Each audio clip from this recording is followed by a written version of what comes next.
또 주일 3일 동안 이제 하나님의 은혜 가운데 살다가 오늘 와서 이렇게 예배드리고 말씀을 함께 나눌 수 있어 반갑고, 또 우리가 이 말씀대로 살아가는 주님의 사람들 되시기를 소원합니다.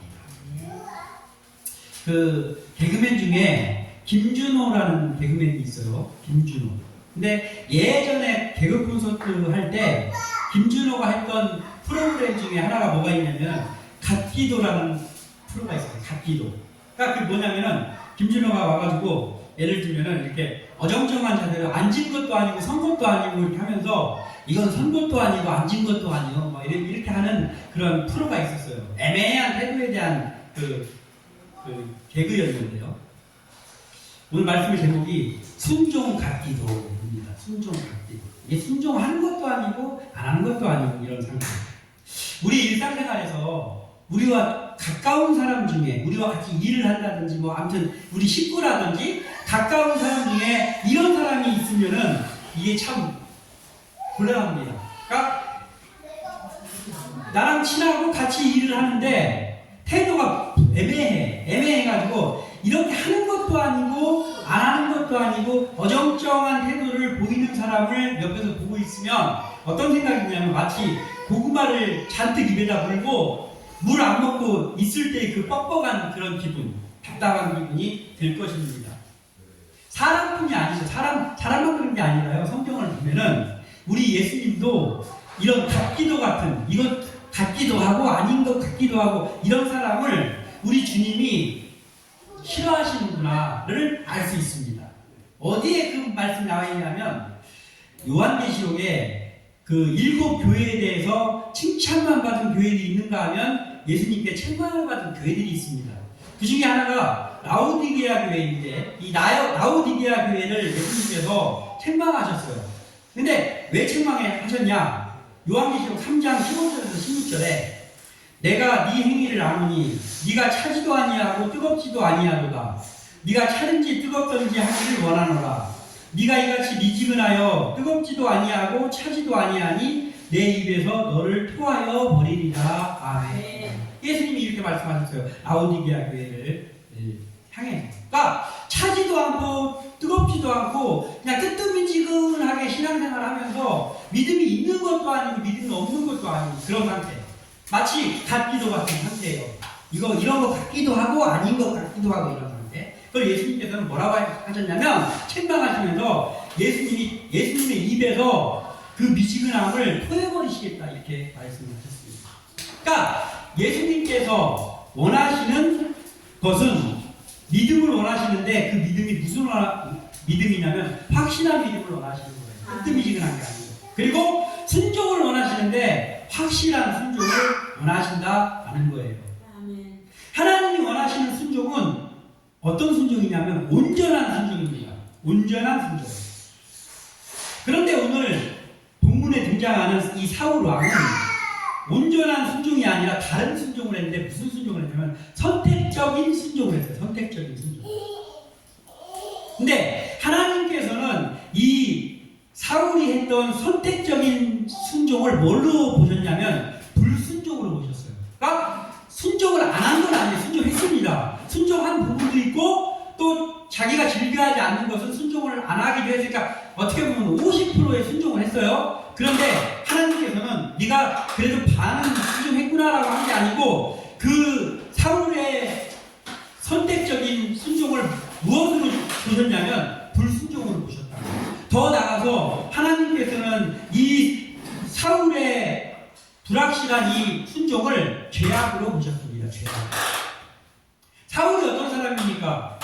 이스라엘에 왕이 없었다가 백성들이 아우성을 치는 거예요. 다른 나라는 다 왕이 있는데 왜 우리나라만 왕이 없습니까? 우리에게도 왕을 주십시오 했더니 하나님께서 마음에 들지 않았지만 백성들에게 왕을 선별해서 세워주었는데 그 첫 번째로 하나님께서 이스라엘에게 세워준 왕이 사울입니다. 그러니까 사울이 보통 사람이 아니에요.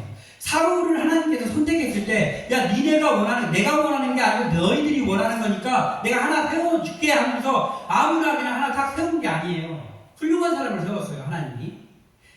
하나님의 마음에 들지는 않으셨지만은 그것을 들어주실 때는 아주 최고의 그 사람을 뽑아가지고 하나님께서 일대 왕으로 세워주셨어요. 일단 인물이 훌륭합니다. 키가 보통 사람보다 귀보다 위에 있다고 했어요. 이거 뭐가 하나 더 있는 거예요. 외모가 훌륭합니다. 집안이 훌륭합니다. 집안이 훌륭합니다. 그리고 아주 지성인입니다. 지성인. 모든 걸 갖춘 사람이에요. 그리고 믿음도 좋아요. 처음에 하나님께서 그것을 보시고 일대 왕으로 선택을 하셨습니다. 그러나 결말은 좋지 않았어요. 이 사울 왕은 결말이 어떻게 끝났냐면 하나님께 버림을 받았어요. 지금도 비참합니다. 이 왕이. 그 전쟁에 나갔다가 자기 아들들하고 같이 한 날 다 죽임을 당하는 그러한 버림을 받았습니다. 근데 그 시작이 뭐냐면 바로 이 선택적 순종에서부터 시작이 됐어요. 아주 순종을 안 한 것도 아니에요. 순종 조금 했어. 그런데 완전한 순종이 아니었는데 거기서부터 시작된 것이 하나님이 보실 때는 큰 죄악으로 보신 거예요. 불순종으로 보셨습니다. 오늘 이 사울의 이 말씀에 대해서 우리가 보면서 우리의 믿음이 온전한 믿음으로 세워지기를 소원합니다. 그리고 또 우리가 하나님 앞에 말씀에 순종하는 것이 온전한 순종이 되기를 주님의 이름으로 축원합니다. 아멘.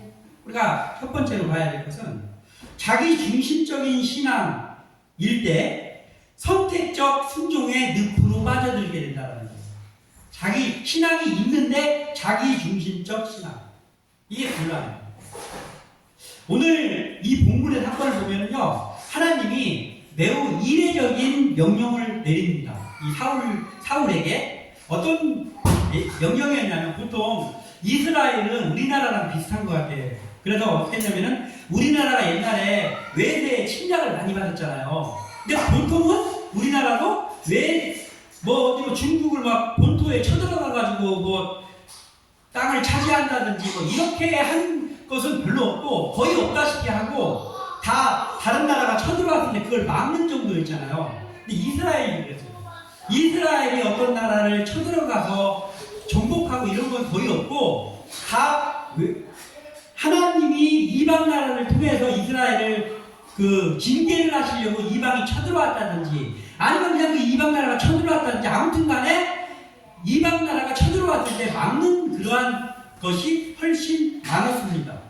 그런데 오늘의 이 본문의 아말렉과의 전쟁은 달랐어요.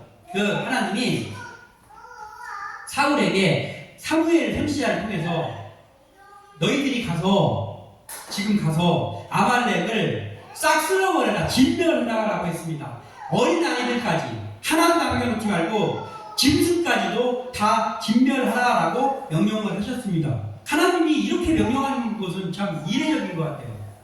남의 나라가 쳐들어온 게 아닌데 거기 그 나라로 가가지고 그 나라를 완전히 싹 쑥대밭을 만들어버려라 하는 것은 하나님이 평소 때 하는 스타일이 아니거든요. 근데 그렇게 명령을 하셨습니다. 하나님이 그렇게 명령을 하셨으니까 이제 어때요? 사울과 그 나라 사람들은요, 순종만 하면, 그러니까 하나님이 명령하신 대로 가서 진멸을 하기만 하면 어떻게 돼요? 전쟁의 승리는 따망장상입니다. 이미 보장이 돼 있어요. 승리가 보장이 돼 있는 싸움입니다. 그 내용이 어디냐면 오늘 본문에 위에 있는 15장, 사무엘상 15장 2절과 3절에 만군의 여호와께서 이같이 말씀하시기를 아말렉이 이스라엘에게 행한 일, 곧 애굽에서 나올 때에 길에서 대적한 일을 내가 그들을 벌하노니 지금 가서 아말렉을 쳐서 그들의 모든 소유를 남기지 말고 진멸하되 남녀와 소아와 젖먹는 아이와 우양과 낙타와 나귀를 죽이라 하셨나이다. 네. 아주 이례적인 명령입니다. 하나님의 명령에 온전히 순종할 수만 있다면 그러면 승리는 따망장상이었습니다. 그런데요, 우리가 지금도 마찬가지예요. 이 하나님의 말씀에 순종을 할 때, 그리고 하나님이 나에게 어떤 마음을 주셨을 때, 기도 중에 어떤 마음을 주셨던지 어떤 응답을 주셨을 때 그 하나님의 말씀, 하나님의 명령에 순종할 수 있는 길, 온전히 순종할 수 있는 길, 제일 중요한 첫 번째 덕목이 뭐냐면요, 그 하나님의 말씀 앞에 자기 생각을 철저하게 배제하는 거예요. 거기서부터 시작이 돼야 돼요. 그러니까 하나님의 말씀에 순종하는 일, 또는 하나님이 기도에 응답을 주셨을 때 거기에 순종하는 일에 있어서만큼은 자기 생각은 철저하게 배제해야 돼. 내려놔야 된다는 거예요. 그러니까 하나님의 일을 할 때 우리가 하나님의 일을 하는 그 가운데에서는 우리의 생각을 내려놓지 않고 가지고 있다는 것은 어떤 산에 불이 날 수 있는 불씨를 품고 있는 거나 마찬가지예요. 그래서 내 생각을 여전히 가지고 말씀에 순종하려고 하면 어떤 것이 나올 수 있냐면은 순종할 수 없는 이유를 만들어내게 되는 빌미가 되는 거예요. 순종할 수 없는 이유가 생기게 되는 빌미가 내 생각을 가지고 말씀에 순종하려고 하면 그렇게 된다는 거예요.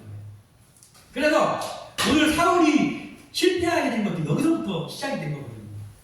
사울의 명령에 순종한 것도 있고 순종하지 않은 것도 있는데 왜 그러냐면 사울의 그 마음, 자기 중심적인 신앙이 그 빌미가 되었습니다. 그러니까 하나님이 아말렉을 완전히 진멸해라, 자세하게 말씀까지 해줬어요. 유아, 젖먹는 어린이까지, 짐승까지 싹 진멸해라 라고 했습니다. 그런데 이 사울이 그렇게 하지 않았어요. 이 사울은 어떻게 했냐면 그럴싸한 거, 좀 괜찮은 거, 살찐 거, 기름진 거 이런 거는 진멸하지 않았어요. 진멸하지 않고, 그리고 진멸하지 않은 타당한 이유까지 만들어 놓습니다. 그래서 그런 것들을 다 살려놨어요. 그리고 일부는 멸했습니다. 그런데 하나님께서 이 일을 했을 때, 그때 그래도 순종 완전히 안 한 것은 아니고 순종 좀 했잖아. 사람의 기준에서 그렇게 들었습니다. 순종 그래도 반절은 순종했잖아. 그러니까 이제 다음에부터 그러면 안 된다라고 타이르면 되잖아, 이런 상황이에요. 근데 하나님은 이걸 어떻게 봤냐면요, 사울의 실수가 아니라 사울의 죄악, 완전한 불순종으로 하나님은 보셨습니다. 9절 한번 읽어보겠습니다. 오늘 본문 9절을 다시 한번 읽어봅니다. 시작. 사울과 백성이 아갑과 그의 양과 소의 가장 좋은 것 또는 기름진 것과 어린 양과 모든 좋은 것을 남기고 진멸하기를 즐겨 아니하고 가치 없고 하찮은 것은 진멸하니라. 네. 이렇게 했습니다. 어떻게 했냐면 좋은 건 어떻게 했다고? 진멸하기를 즐겨하지 않았다고. 그러니까 마음속에 의도가 있는 거예요. 이 사울이 아주 좋은 거 이런 거는 야 이거 내비둬. 하나님이 명령하신 거지만 야 이거 이렇게 좋은 것들 이걸 싹 쓸어버린다는 건 이게 얼마나 낭비냐. 이건 일단은 내비둬. 죽이지 말고 내비둬라. 하고 봐가지고 막 어디 털 좀 등성성 빠진 거, 여인들 막 혼대가 나 있는 저 이런 거, 시원찮아 보이는 거, 그런 것들은 야 하나님이 멸하라고 했으니까 그거 빨리 그냥 벼버려 하면서 그런 것들을 멸했습니다. 이게 왜 이런 현상이 나왔을까요? 사울이 왜 이렇게 했을까요? 그 시작은요, 하나님이 제일 싫어하는 죄악 중에서 제일 싫어하는 두 가지가 있거든요. 그게 뭐냐면 하나는 교만이고 하나는 욕심입니다. 사울이 마음에서 욕심에서 이게 시작되는 거예요. 이 행위는 욕심에서 나온 선택적인 순종이에요. 그럴싸한 거는 내비두고, 그리고 좀 시원찮은 것만 멸했습니다. 하나님이 이것을 죄악으로 보십니다. 자, 14절과 15절을 또 읽어보겠습니다. 14절과 15절 시작. 사무엘이 이르되 그러면 내 귀에 들려오는 이 양의 소리와 내게 들리는 소의 소리는 어찌 되겠니까 하니라. 사울이 이르되 그것을 우리가 아말렉 사람에게서 끌고 온 것인데 백성이 당신의 하나님 여호와께 제사하여 하여 양들과 소들 중에서 가장 좋은 것을 남기니요 그 외의 것은 우리가 진멸하였나이다 하는지라. 아멘. 그럴싸합니다. 예, 명분이 그럴싸해요. 그러니까 사무엘 선지자가 지금 다 진멸하라고 했는데 왜 양과 소의 소리가 왜 들리니까 이게 이렇게 말하니까 사울이 그러는 거예요. 아 이거요 백성 자기가 했다는 것도 아니야. 백성들이 이거 갖고 온 건 남겨놓은 건데요. 이게 다 너무 좋아가지고 하나님께 제사 지낼 때 제물로 쓰려고 흠없는 것들 이게 빼놓은 겁니다. 따로 빼놓은 겁니다. 아니 그럴듯합니다. 그 이유가 그럴듯합니다. 마음에 욕심으로 해놓고 지금 사무엘 선지자 앞에서 말도 안 되는 변명을 늘어놓습니다. 이게 왜 그러냐? 사울의 자기 중심적인 신앙에서 나오는 거예요. 그러니까 하나님이 이렇게 명령을 하셨지만 이게 하나님의 말씀이지만 그래도 하나님도 이해하실 거야. 이거 충실한 거 가지고 나 제사 지낸다고 하면 이해하실 거야. 이런 것들. 아니 더 나아가서 그것도 아니에요. 자기가 나중에 자기가 가지려고 챙겨놓고 사무엘이 물어보니까 제사 지내려고 했다고 변명하는 거예요. 이게. 그러니까 신앙이 자기 중심적이고 하나님의 말씀에 선택적인 순종을 하려는 마음이 드니까 그러니까 하나님이 명령한 것이 주가 되는 게 아니고 자기 생각이 어떤가 내가 이거 순종하고 싶으냐 아니면 내가 이거는 순종하기 좀 싫다 이걸 하기 싫다 이냐 거기에 따라서 순종이 결정되는 거예요. 이게 사울이 하나님께 버림받은 그러한 이유였습니다. 자, 우리 또 13절을 한번 읽어보겠습니다. 13절 시작. 사무엘이 사울에게 이른즉 사울이 그에게 이르되 원하건대 당신은 여호와께 복을 받으소서. 내가 여호와의 명령을 행하였나이다 하니. 왜 웃긴 대답을 했습니다. 사무엘이 사울을 찾아와서 어떻게 됐습니까? 이렇게 한번 찾아와서 그랬더니 사울에게 기뻐하면서 나가가지고 왜냐하면 지금 사울이 왜 기뻐요? 그럴싸한 거 기름진 것들 다 챙겨갖고 저기다가 따로 챙겨놨거든. 그러니까 지금 그것 때문에 지금 흐뭇해 있어. 근데 사무엘이 왔습니다. 그랬더니 한다는 말이 선지자님을 위해서 제가 하나님께 복을 줍니다 하면서 축복을 하고 죄를 짓고 와가지고 축복을 하고 그리고 제가 하나님의 명령에 순종했습니다 이렇게. 그러니까 자기는 하나님께 순종했다는 거예요. 하나님은 죄악으로 보시는데 자기는 하나님께 순종했다는 거예요. 우리가 이거 조심해야 되는 것은 이런 것입니다. 우리의 삶 속에 우리가 신앙생활 할 때요. 하나님이 기뻐하시지 않는 것, 내가 내 중심의 신앙으로 판단해가지고 어떤 것을 결정해놓고 나는 하나님께 순종했다고 하는 것이 없나? 라는 걸 돌아봐야 돼요. 그걸 돌아보는 방법은요. 우리가 하나님 앞에 가서 자꾸 물어보는 방법밖에 없어요. 하나님 앞에 가까이 가는 방법밖에 없다는 거예요. 근데 지금 사울은 이 말투로 왔을 때 진짜로 그렇게 생각하는 것 같아요. 저 하나님 앞에 순종하고 왔습니다. 진멸했습니다. 내 나름대로는 진멸했고 그리고 이 좋은 것들은 나중에 하나님께 제사 드리려고 갖고 온 거고 자기 중심적이에요. 자기 중심적. 12절도 한번 읽어보겠습니다. 12절 시작. 사무엘이 사울을 만나려고 아침에 일찍이 일어났더니 어떤 사람이 사무엘에게 말하여 이르는데 사울이 갈멜에 이르러 자기를 위하여 기념비를 세우고 발길을 돌려 길갈로 내려갔다 하는지라. 아멘. 바로 여기에 왜 사울이 이런 일을 했나가 나오고 있습니다. 뭐가 나오고 있느냐? 사울이 자기를 위하여 여호와 하나님을 위하여가 아니고 전쟁에 승리하고 나서 사울이 자기를 위해서 기념비를 세웠다는 거예요. 기념비. 사울이 용맹하게 잘 싸웠다고 하는 기념비죠. 우리가 교회가 부흥을 한다든지 무슨 일이 일어났을 때 이러한 죄에 빠지기 쉽습니다. 모든 교회를 세우신 분도 하나님이고 모든 우리에게 일어난 부흥이며 우리에게 일어난 모든 것은 하나님의 은혜입니다. 하나님의 은혜로움에 우리가 쓰임을 받은 거거든요. 그런데 시간이 흘러서 교회가 성장하고 했더니 이 기념비 세우는 것 같은 이러한 일들을 하면서 그러면서 말로는 하나님께 영광을 돌린다고 하는 일들이 너무나도 많다는 거예요. 지금 사울이 이렇게 하고 있는 거예요. 자기를 위하여 기념비까지 세워놓고 하나님의 명령은 하면서 하나님이 진멸하라고 했는데 거기에 완전히 순종하지 않았습니다.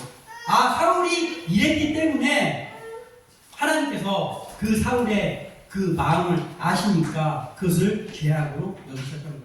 자기 중심적입니다. 하나님 중심적이 아닙니다. 사울은. 하나님께 순종하는 순전한 신앙이 아니라 이미 자기가 높임을 받으려고 하는 자기 중심적 태도가 사울에게 있었던 거예요. 그래서 그것이 몸으로 드러나 온 거죠. 우리가 이걸 보면서 명심해야 될 게 뭐냐면 하나님의 말씀에 대한 순종은요 오직 온전한 순종이어야 됩니다. 하나님의 말씀에 순종하는 일에는요 내 생각이 필요 없습니다. 우리가 돼지국밥을 먹을까 소머리국밥을 먹을까 그건 내 생각이 필요합니다. 얼마든지 결정하셔 하십시오. 그러나 하나님의 말씀에 순종하는 일에만큼은 내 생각을 완전히 내려놓아야 됩니다. 누구에게도 예외가 없습니다. 그런데 내 생각을 내려놓지 않고 내 중심적인 마음을 여전히 갖고 있으면서 또 하나님을 믿고 있으니까 하나님께도 순종한다고 하면 하나님 앞에서조차 내가 하나님 그것도 맞는 것 같긴 한데 하나님 제 생각에는요 이거는 좀 이게 좀 하나님이 좀 마음 바꾸셔야 될 것 같습니다. 이게 된단 말이에요. 그럼 그게 뭐예요? 하나님 앞에서 불순종이라고. 조금 순종하는 면이 있다고 해도 그건 그냥 100%의 불순종이라고. 그리고 하나님은 그것을 죄악이라고 여기신단 말이죠. 사울의 일만이 아닙니다. 우리도 이것을 날마다 생각하면서 내가 하나님 앞에 서 있어야 되는 거예요. 자기 생각을 끼워 넣으면은 자기 중심적 신앙이 되어가지고 순종이 선택적으로 바뀐단 말이에요. 내가 순종하고 싶은 거 그런 거 순종해. 그런데 이거는 순종하기가 좀 내가 시간도 많이 뺏기는 것 같고 뭐도 어쩔 것 같고 그런 건 적당히 순종 안 해요. 그러면서 하나님이 내가 이런 거는 하고 있으니까 이해하실 거예요. 내 생각이란 말이에요. 하나님은 없어졌어요. 하나님의 영광을 위해서 한다는 일이 하나님은 없어지고 다 내 생각이야. 그런데 내 생각이야 라고 생각도 안 해. 나는 하나님 앞에 순종하고 있다라고 이 사울처럼 생각할 수 있다는 거예요. 그래서 우리가 말씀으로 돌아가라, 기도 앞으로 나아가라 하는 거예요. 거기에 있지 않고는 우리가 사울처럼 된다는 말이죠. 순종 같기도 하고, 순종이 아닌 것 같기도 하는 순종. 하나님은 선택적 순종을 불순종으로 보십니다. 말씀에 대한 순종은 내 입맛대로가 아니라 온전한 순종이 되어야 한다는 것을 우리의 마음속에 새겨넣기를 바랍니다. 그리고 또 하나는 선택적인 순종은 불순종보다 더한 불순종이다. 이걸 알아요. 왜냐? 믿음이 없어서 아예 하나님 안 믿는 사람이 하나님 안 믿는데 하나님께 순종할 일이 없잖아요. 그냥 당연히 불순종하는 게 그냥 불순종할 수밖에 없잖아요. 그럼 하나님은 이 불순종을 마음 아파하시기는 하지만 이 불순종에 대해서는 어떻게 생각하시냐면 안쓰럽게 여기시더라고요. 그래서 그 중에서 하나님이 택하신 사람들이 구원받습니다. 그런데 문제는 뭐냐? 선택적 순종을 하는 사람이라는 건 무슨 뜻이에요? 하나님을 믿는다는 거잖아요.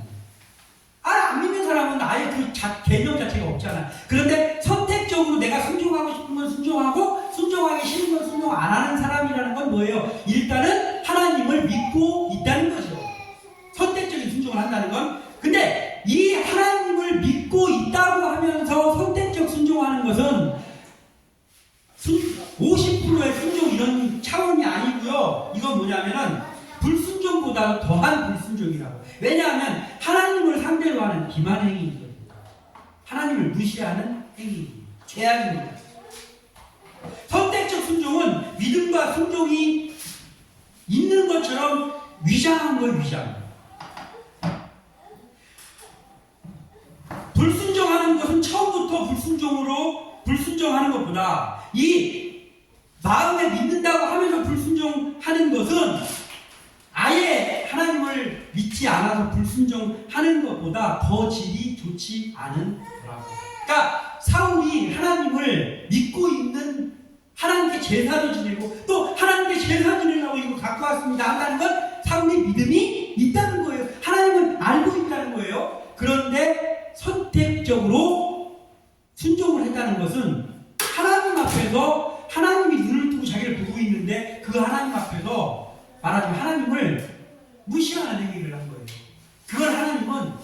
간과하지 가볍게 보시지 않는다는 거예요.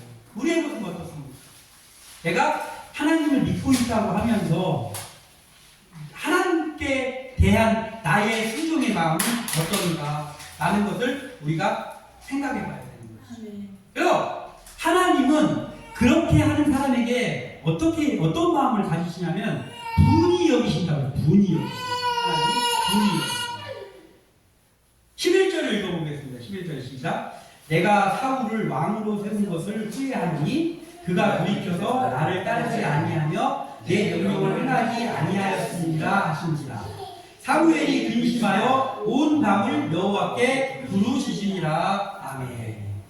이 사울의 선택적 순종은 하나님께는 어떻게 됐냐면 하나님이 사울에게 조롱을 당하는 기분, 매우 언짢은 기분의 죄란 말이죠. 그래서 사울을 세운 걸 후회했어요. 자, 사람으로 보자면 그렇잖아요. 사울이 했던 행동, 하나님의 말씀 조금 어기고, 근데 좋은 거 남겨갖고 가면 이거 갖고 우리가 제사 지냅시다를 하고 있어요. 그러면 우리가 그 현장에 있었다고 하면, 에이, 이게 버림받을 죄인가라고 하지 않겠어요? 이 정도가 버림받을 정도는 아니잖아. 그래도 순종했잖아요. 이렇게 생각할 문제가 아닙니까, 이게? 이 정도 가지고 버림을 받는다고? 그건 좀 심한 것 같은데? 라고 사람은 생각할 수 있는 상황입니다. 그래서 오늘 사무엘 선지자가 어떻게 했다가 밤새도록 중보기도를 했어요. 부르짖었어.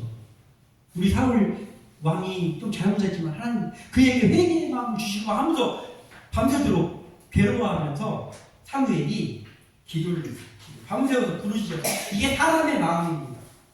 그런데 하나님은 중보기도를 들어주시는 하나님인데 사무엘의 중보기도는 들어주시지 않았어요. 어떻게 하냐면 마음을 굳히셨어요. 그러니까 이게 엄청나게 큰 죄였다는 거예요. 사울은 이것 때문에 버림을 받았어요. 하나님은 어떠한 죄라도 회개하면 용서하시는 사랑의 하나님이잖아요. 근데 왜 하나님 왜 그러셨을까? 이 일만큼 왜 그러셨을까? 사람은 일의 결과를 중요하게 여깁니다. 그래서 가끔 우리가 저도 그런 말을 가끔 쓸 때가 있는 거 같아요. 뭐냐면 이런 거예요. 어떤 일이 결과적으로 잘 됐어. 결과적으로는 잘 됐어요. 어쨌든 결과는 잘 됐으니까 뭐 된 거죠. 이런 얘기를 저도 할 때가 있거든요.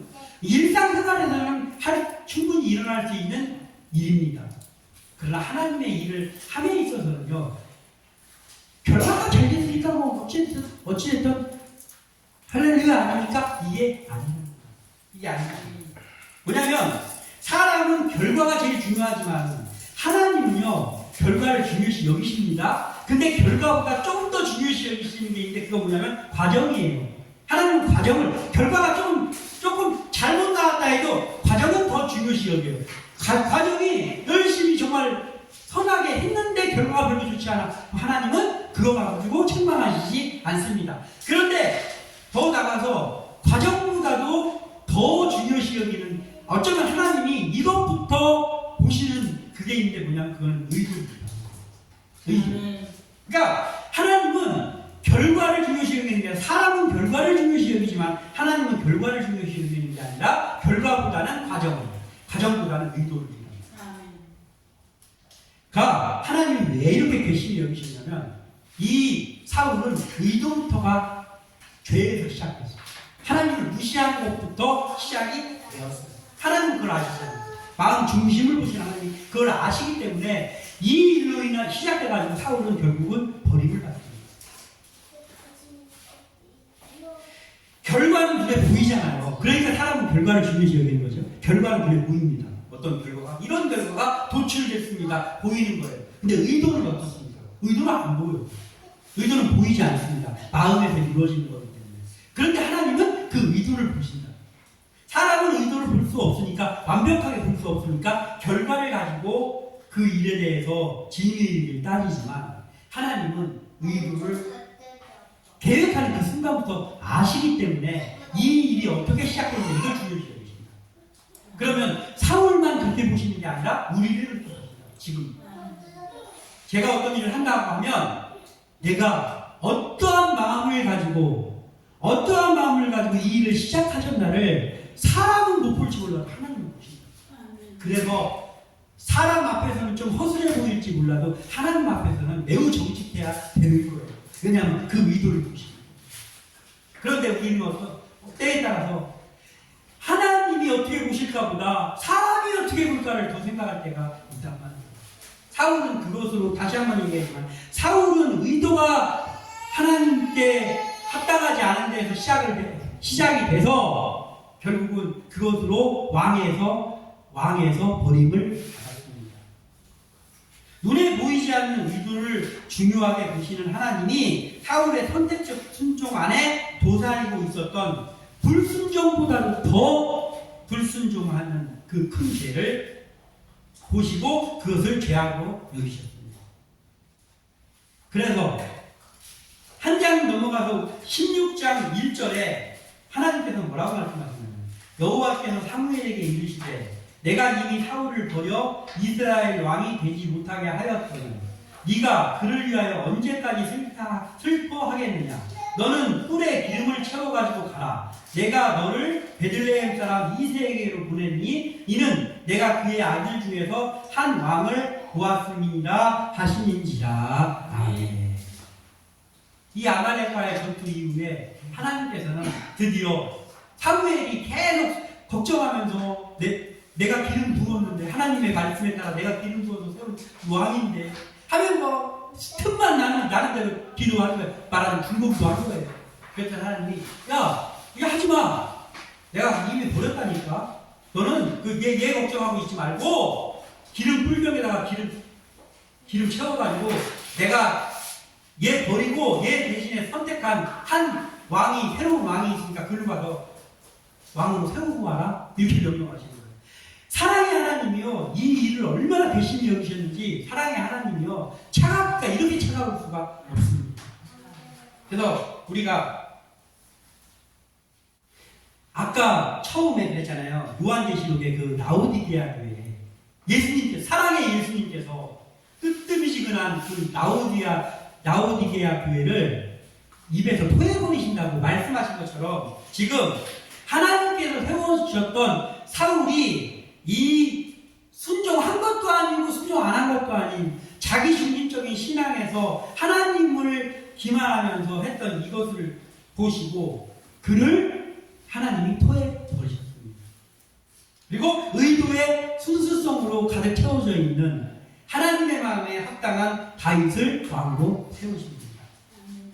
우리가 이 말씀을 나누었으니 우리의 신앙, 여기 있는 우리 모두의 신앙이 적인 신앙이 아니라 자기 중심적인 신앙인지 아닌지는 눈에는 보이지 않잖아요. 그러니까 눈으로 우리가 증명해 보일 수는 없지만 우리의 마음이 하나님 앞에 온전히 세워져서 내 중심적인 신앙이 아니라 하나님 중심적인 신앙이 되기를 소원합니다. 또한 우리의 순종이 내 입맛에 맞춰서 할 만한 거는 순종하고 조금 내가 좀 손해볼 것 같은 거 순종 안 하는 선택적 순종이 아니라 하나님의 말씀에는 무조건 순종하는 온전한 순종이 있기를 주님의 이름으로 축원합니다. 기도합니다.